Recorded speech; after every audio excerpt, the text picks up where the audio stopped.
Listen to a conversation between a student and an employee in the Student Activities Office.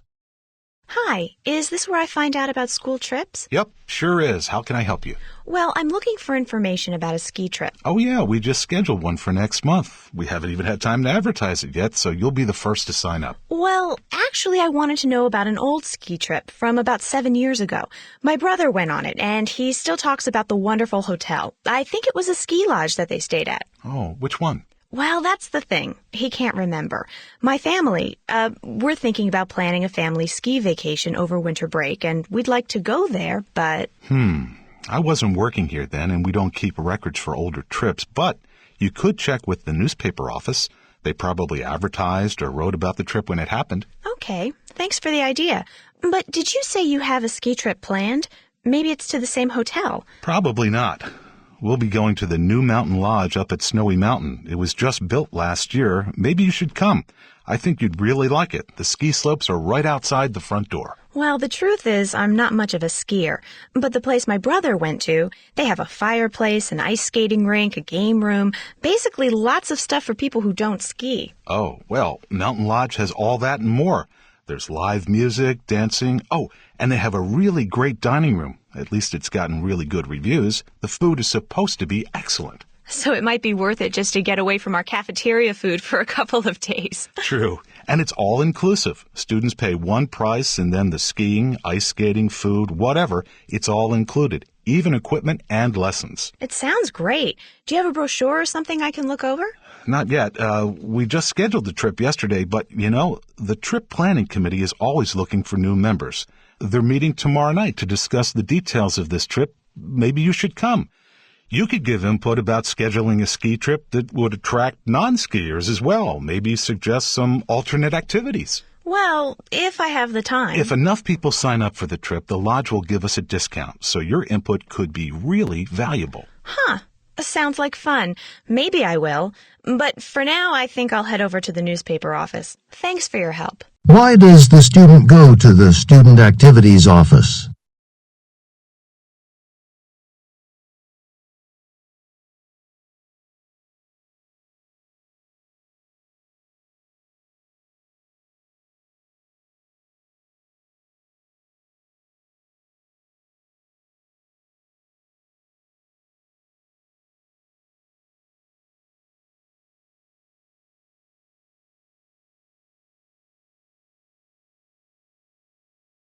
Why does the man suggest that the student visit the school newspaper office?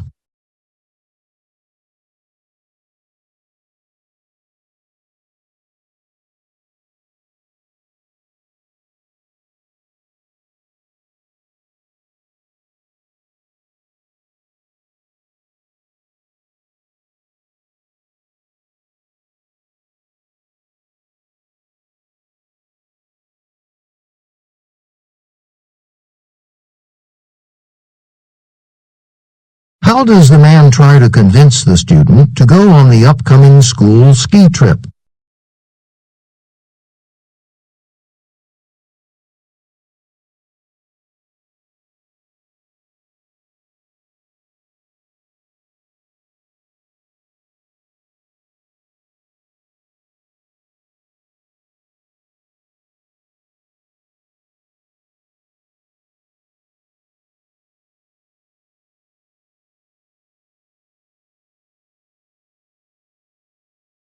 Why does the man think that the student could contribute to the trip planning committee?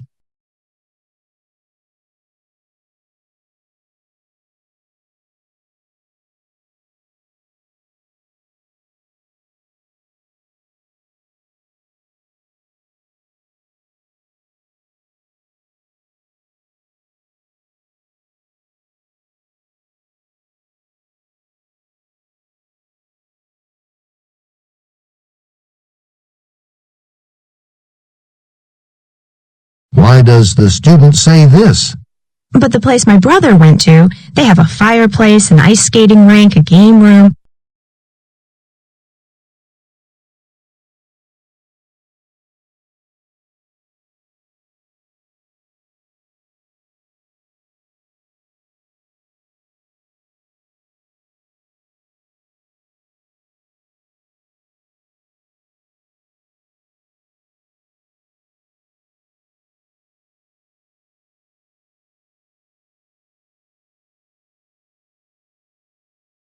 Listen to part of a lecture in a biology class.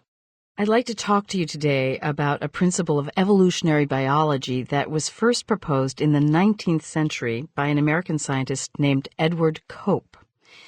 Cope made a scientific examination of fossils and thought he noticed a pattern of increasing sizes within species. And he proposed a principle, which is usually called Cope's rule. What Cope said was that evolution was directed towards larger-sized creatures, and that this can be seen in many, perhaps even in most, fossil lineages. Fossil lineages, we talked about that before. They're chronological charts of fossils of a specific species, charted over time. These lineages allowed Cope to compare fossils of different ages, some millions of years older than others. And Cope notes a tendency toward increasing size. Now, there are some obvious advantages to being bigger, even within the same species. Like, being bigger can be a deterrent to predators.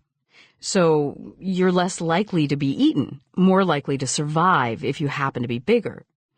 In certain species, bigger animals are more fuel efficient. They need less food per pound to keep themselves going. Although, of course, they need more food overall because they're bigger.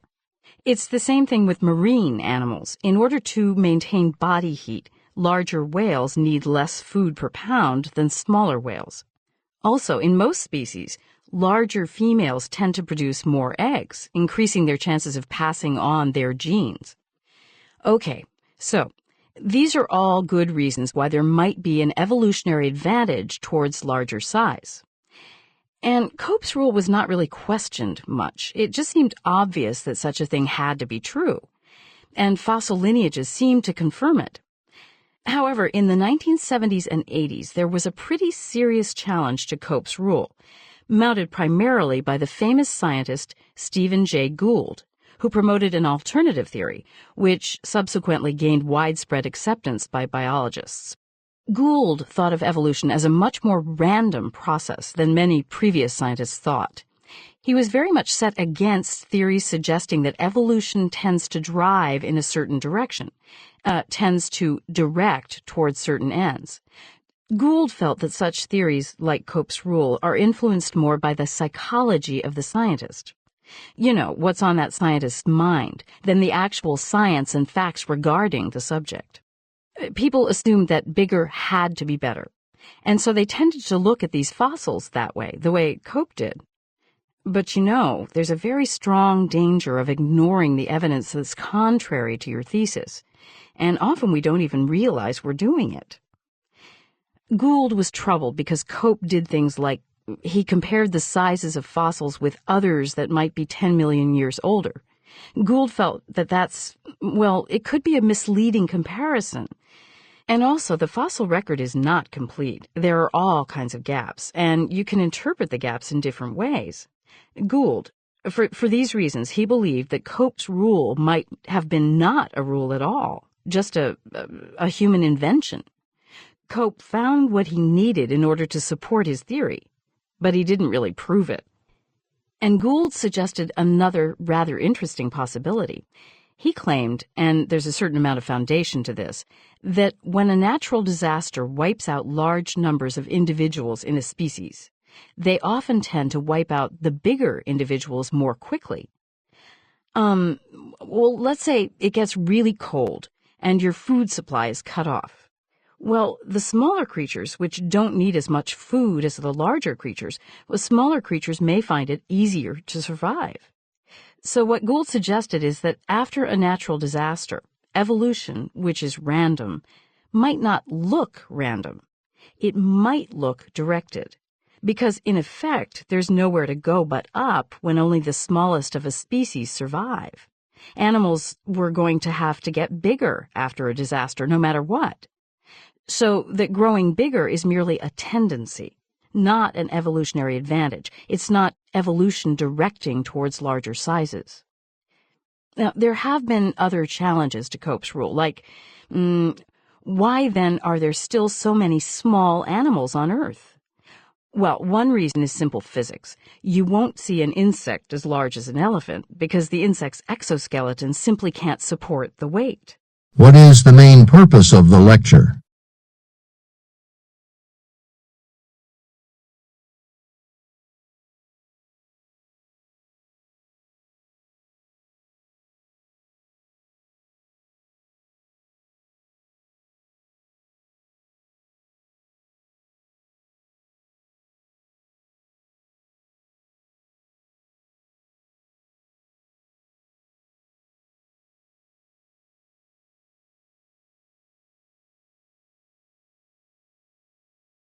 What principle does Cope's rule try to promote?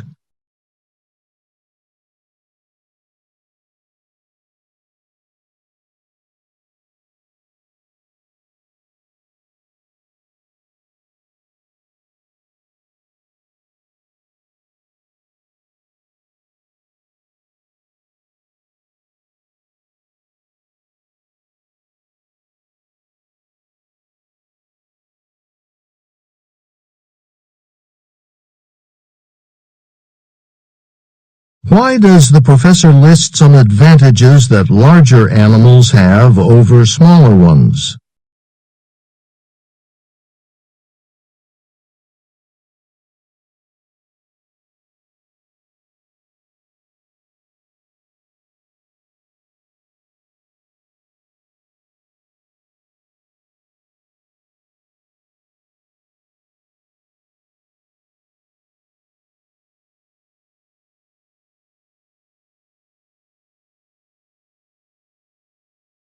According to Gould, what tends to occur after natural disasters?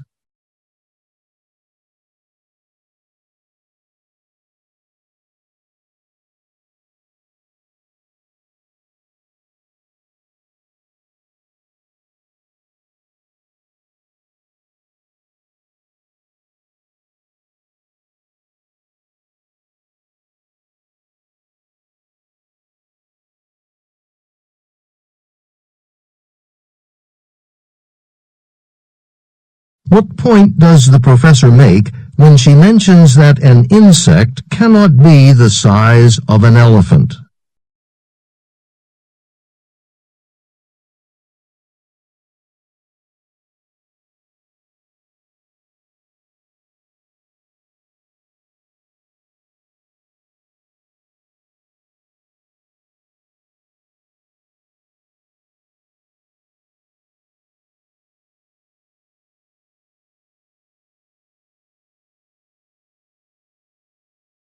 Why does the professor say this?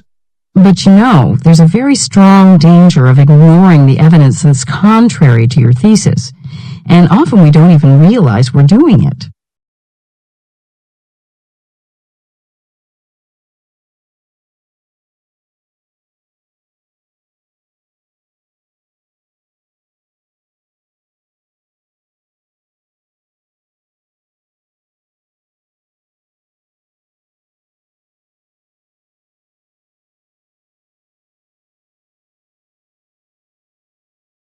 Listen to part of a lecture in an art history class.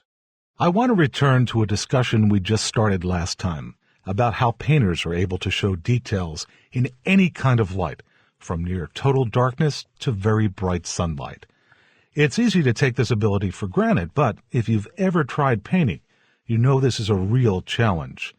Painters are trying to do something that the human eye does much more efficiently. Scientists have a term for our ability to see details in all kinds of light. They call it our perceptual dynamic range. Dynamic range is expressed as a ratio. It's the number of different, distinct levels that our eyes are able to perceive between the extremes of dark and light. Now, in our everyday world, it's normal for that range to exceed 50,000 to 1. But when an artist tries to recreate that range using paint and canvas, well, those materials aren't capable of producing a range of more than about 300 to 1. Susan? But that El Greco painting we were looking at last time, that seemed to have a lot of, it had shadows and sunlight. The range looked pretty wide to me. That's because El Greco used some painting tricks to make you think you were seeing a greater dynamic range. Remember, the very intense colors he used, they were strong, but they were also opposites, like the red and the blue clothing on the people. Those contrasting colors made certain details seem much clearer. Do you remember anything else about that painting? Well, there were those white lines he used to outline some different parts of the background. That made those trees really stand out in the dark forest. Right. Artists often use heavy white or black lines around the edges of a detail to make it pop out.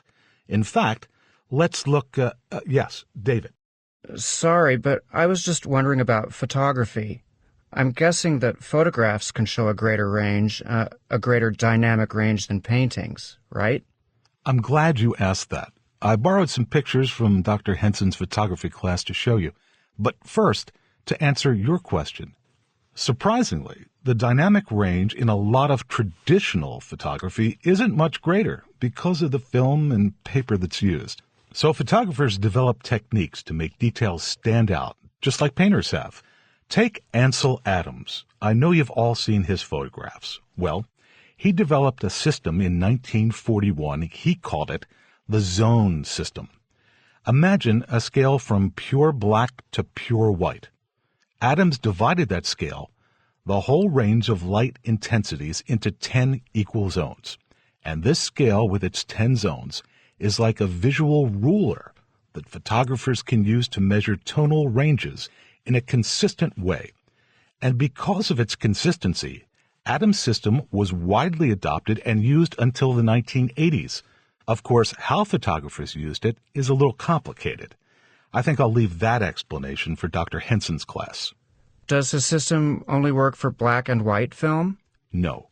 Adams used black and white, but the system works just fine with color. Here's something else that may surprise you, though.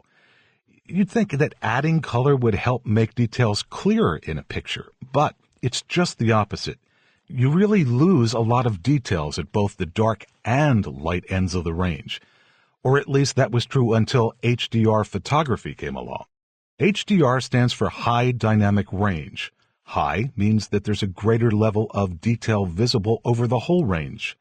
With HDR, photographers are taking advantage of the capabilities of digital cameras and computer software to overcome some of the inherent limitations of traditional equipment.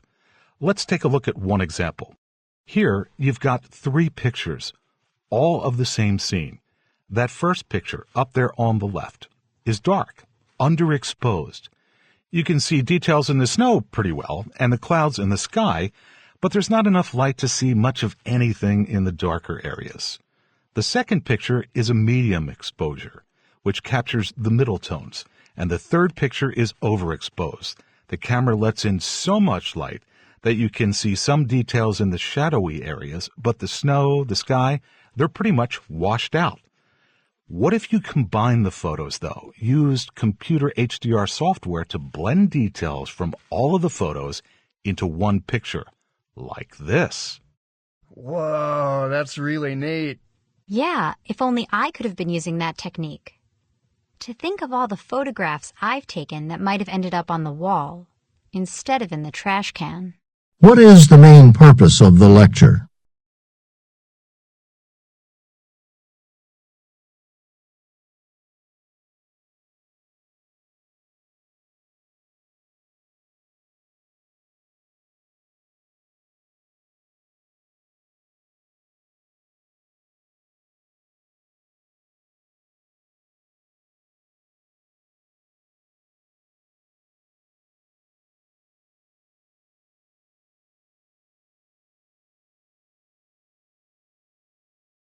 What are 2 techniques the professor mentions that painters use to increase the illusion of dynamic range in their works?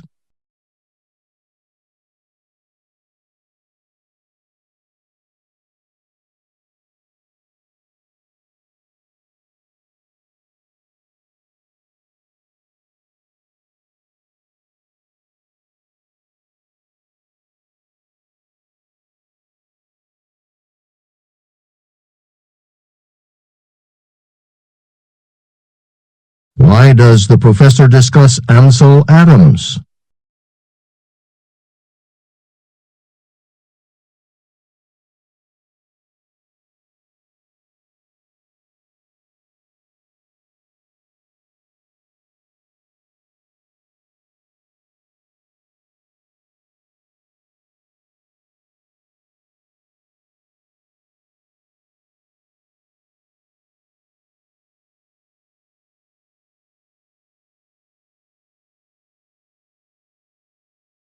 What does the professor imply about traditional color photography?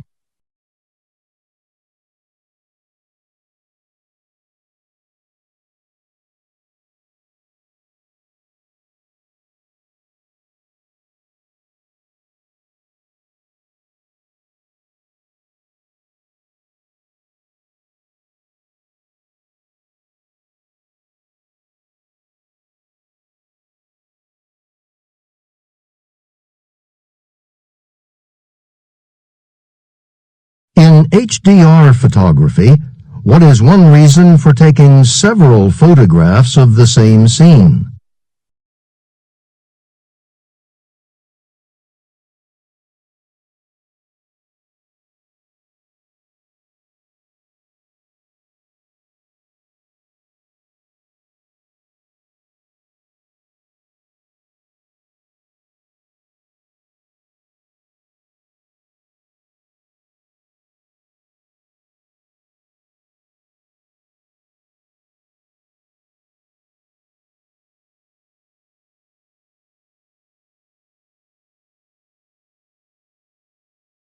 What does the student imply about HDR photography when she says this? To think of all the photographs I've taken that might have ended up on the wall instead of in the trash can.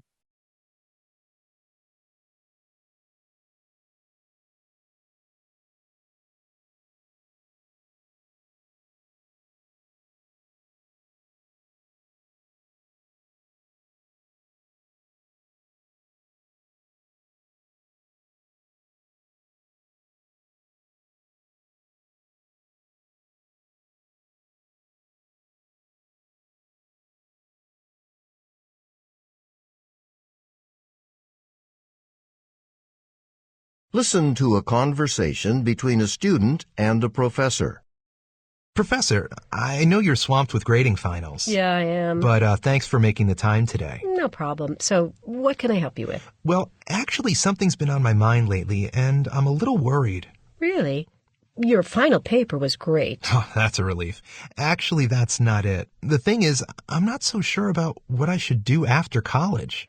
Well, this is certainly not the first time I've heard that one.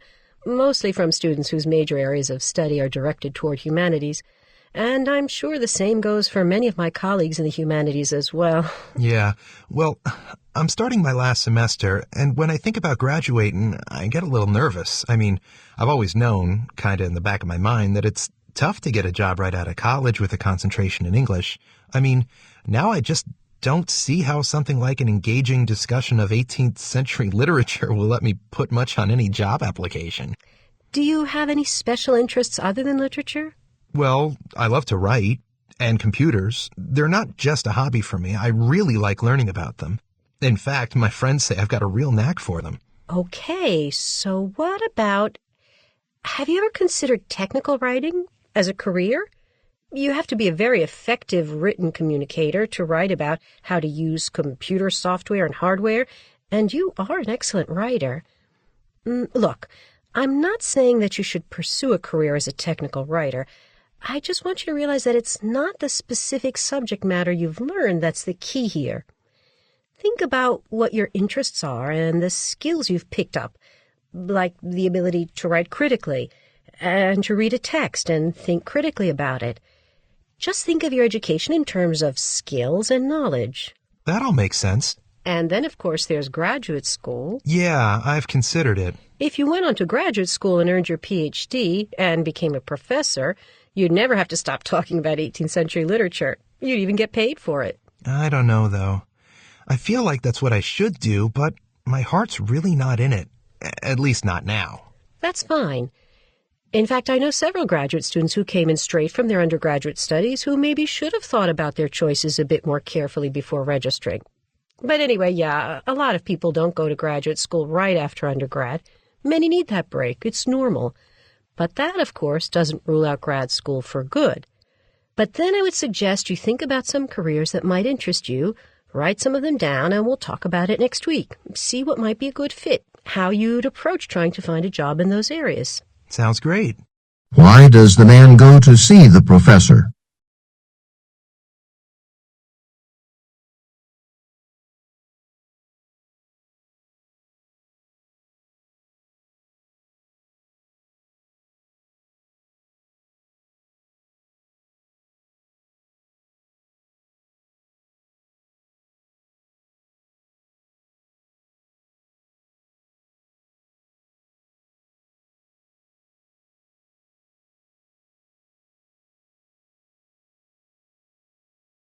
What does the professor imply about students who major in the humanities?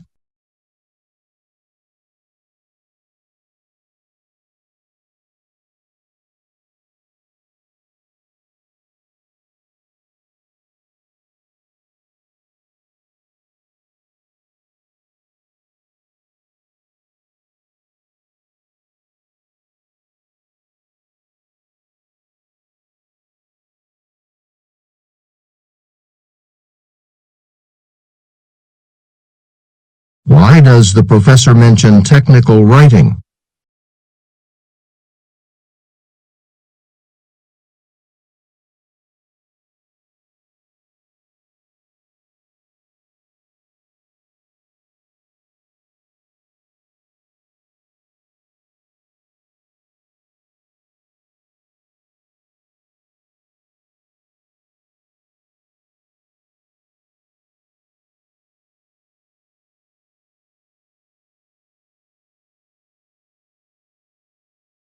What is the professor's opinion about students who immediately begin graduate school after finishing college?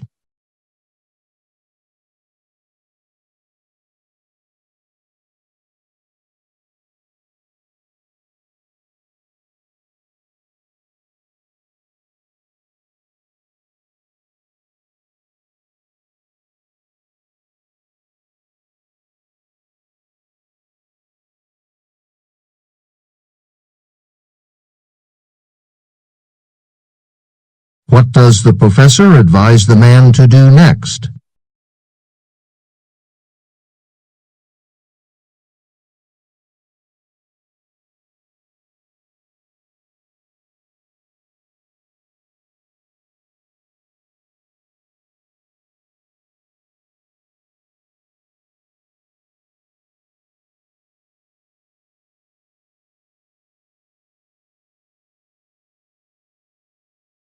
Listen to part of a lecture in an astronomy class.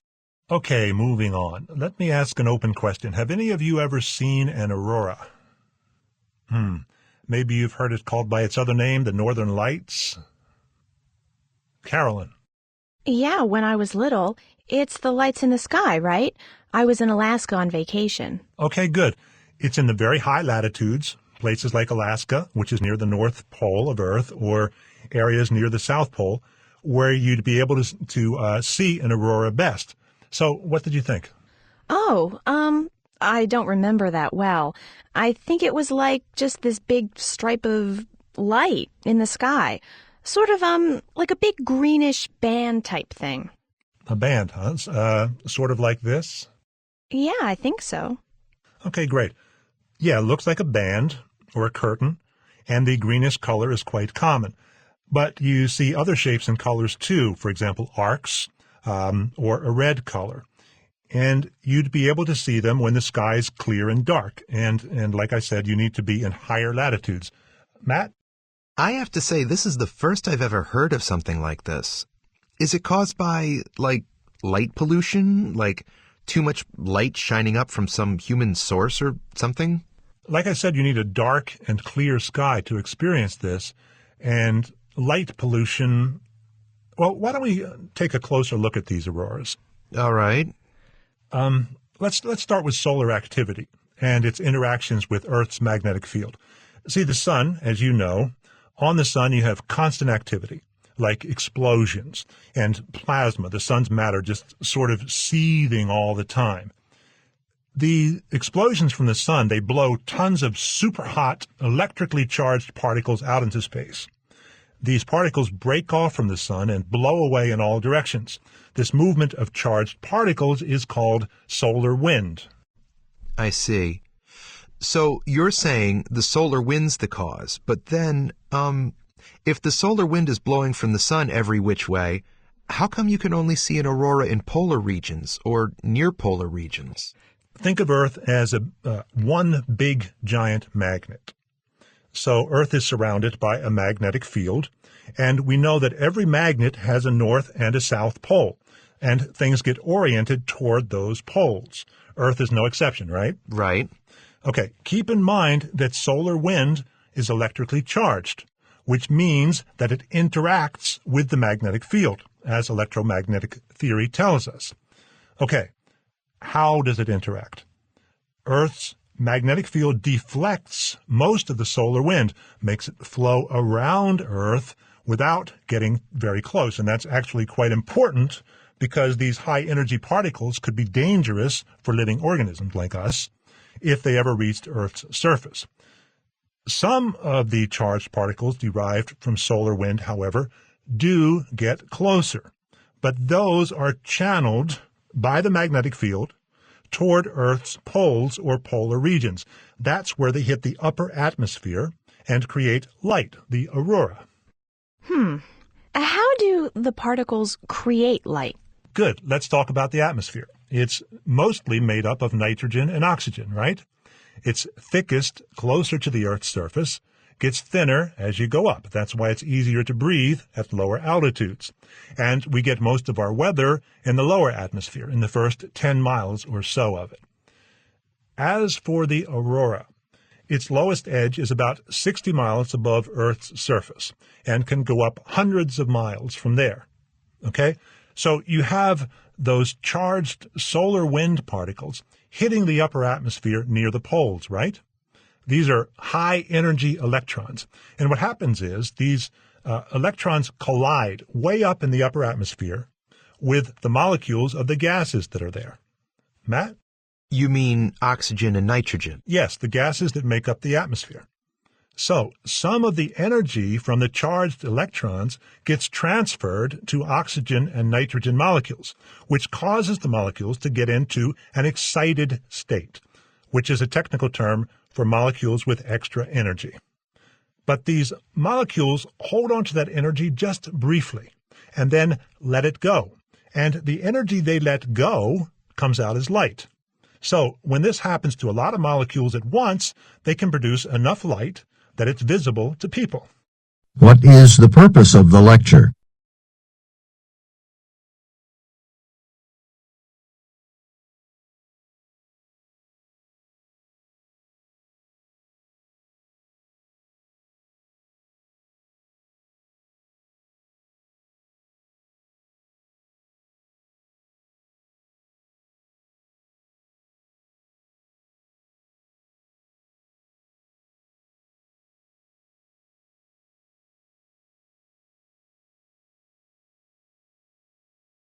What does the professor say about the appearance of auroras?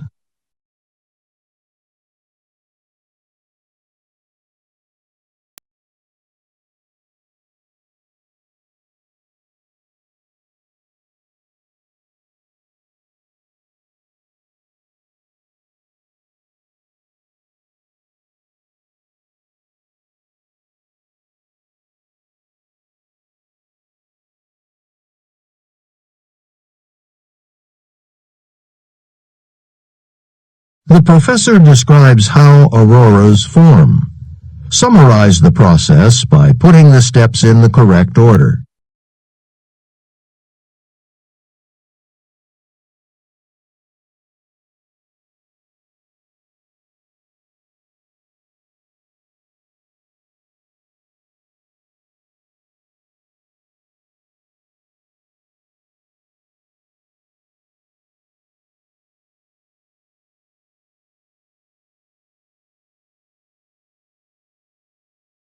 According to the professor, how does Earth's magnetic field protect Earth's organisms?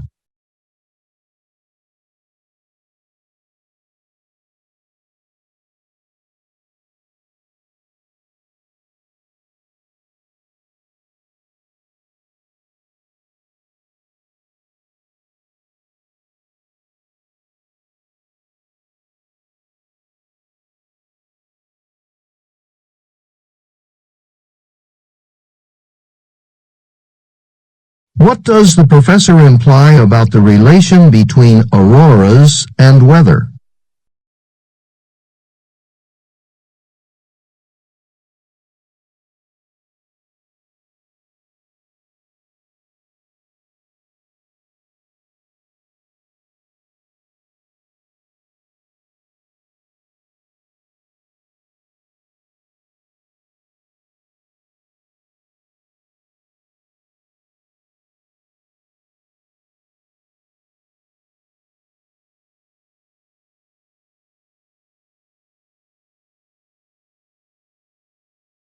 Listen again to part of the lecture, then answer the question.